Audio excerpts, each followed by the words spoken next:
What should I do with my life? It's this huge, kind of scary question, right? And it doesn't matter if you're just starting out or if you're a CEO at the top of your game. This search for purpose is something we all feel. So, in this explainer, we're going to cut through all that noise and give you a practical roadmap, using everything from ancient philosophy to modern psychology. So, here's our game plan.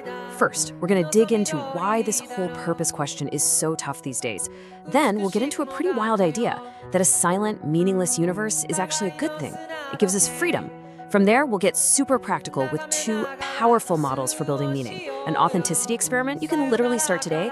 And finally, a big shift in mindset that turns purpose from a destination into a daily practice. All right, so first up, the purpose question. Before we can even think about finding answers, we've got to really understand the question itself. What does this search actually feel like? And why are so many of us going through it? You know, you might think this is just a question for like recent grads or someone having a midlife crisis. But get this. Executive coach Joe Hudson says he hears this all the time from his clients, even from billionaire CEOs. Turns out, no amount of money or success makes you immune to this very human question. There's actually a name for this feeling. The psychiatrist and Holocaust survivor Viktor Frankl, he called it the existential vacuum. He basically said that as a species, we've lost our two old instruction manuals. First, we don't have those primal animal instincts telling us what to do to survive. And at the same time, for many of us, the rigid social traditions that told us what we should do have faded away. So we're stuck in this weird middle space with all the freedom to choose, but no map. So what does that vacuum actually feel like? Well, it's that classic Sunday scaries feeling. That pit in your stomach when you're dreading Monday morning. It's the sense that your life is just one long rehearsal for some big show in the future, that you're always just waiting for the big finale instead of actually enjoying the music that's playing right now. Okay, I know, a silent universe, an existential vacuum. It all sounds pretty depressing. But what if that silence isn't a bad thing? What if it's actually a blank canvas? What if facing this reality is the very first step toward real freedom? Let's dive into that. So we've got to make a really important distinction here. Nihilism just says nothing matters, so who cares? It's kind of a dead end. But absurdism, which the philosopher Albert Camus talked a lot about, says something way more interesting. The absurd is the conflict. It's this cosmic joke, right?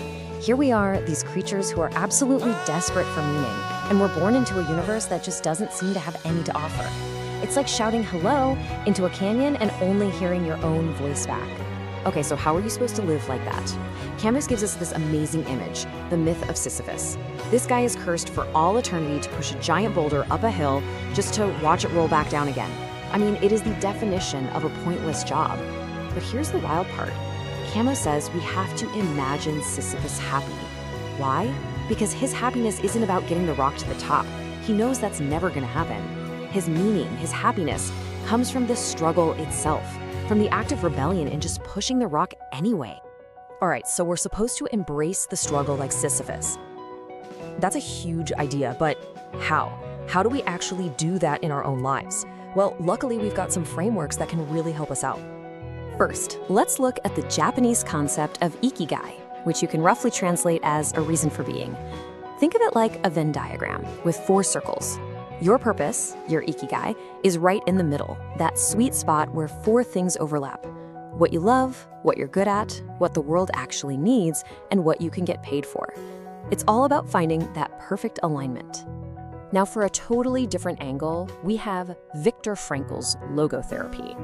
And this is where it gets really interesting, because he argues that we don't create our own meaning at all. Instead, our job is to discover the meaning that's already waiting for us in every single moment. It's not about building something from scratch. It's about learning how to listen for it. So, how do we start listening? Frankl gives us 3 main paths. We can find meaning through creating something, bringing a new work into the world. We can find it through experience, like falling in love or just seeing a beautiful sunset. And then there's his most profound insight, which he learned in a concentration camp. We can find meaning in the attitude we take towards suffering we can't avoid. That's the one freedom no one can ever take from you. Okay, so we've got the big ideas from absurdism, and we have these great frameworks like ikigai and logotherapy. But that's all just theory, right? Let's make this real. Let's talk about a simple but powerful experiment you can start today. First thing you're going to do is a quick purpose audit. And these questions come from Coach Joe Hudson. Ask yourself these 3 things and be really honest. Number 1, would you sell what you're doing right now for $1 billion? 2, are you just living for some reward way off in the future? And 3, are you doing this because you truly want to or because you feel like you should? There are no wrong answers here, just clues. All right, now for the experiment itself. And listen, it's probably not what you're expecting. You don't have to quit your job or move across the world. Nope, you stay exactly where you are, and for the next 30 days, you just make one change. You commit to being 100% authentically yourself. In every meeting, every conversation, every email, you just stop filtering and start being you. And what happens when you do this? It's pretty amazing. When you start consistently showing up as your true self, you become like this clear radio signal in a world full of static. The people, the projects, the opportunities that are on your frequency, they'll start to find you. And the ones that aren't, they'll just naturally fade away. The world isn't magically changing for you, you're just finally making it easy for the right things to connect with you. And all of this leads us to the final, and honestly, the most important shift in thinking we have to make.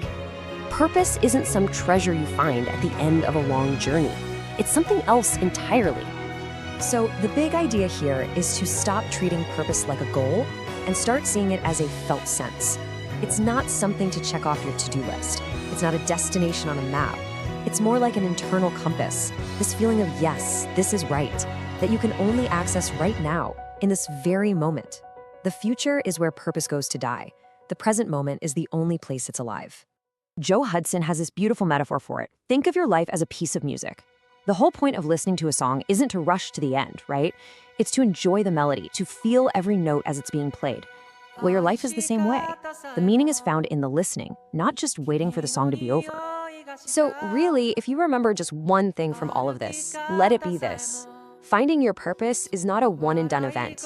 It's a practice. It's something you do every single day, every single moment, by asking yourself how you can show up with meaning right here, right now.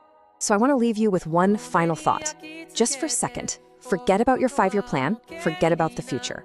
In this exact moment, right now, as you're listening to this, what would it feel like to act from your purpose? That feeling, that's where you'll find your answer.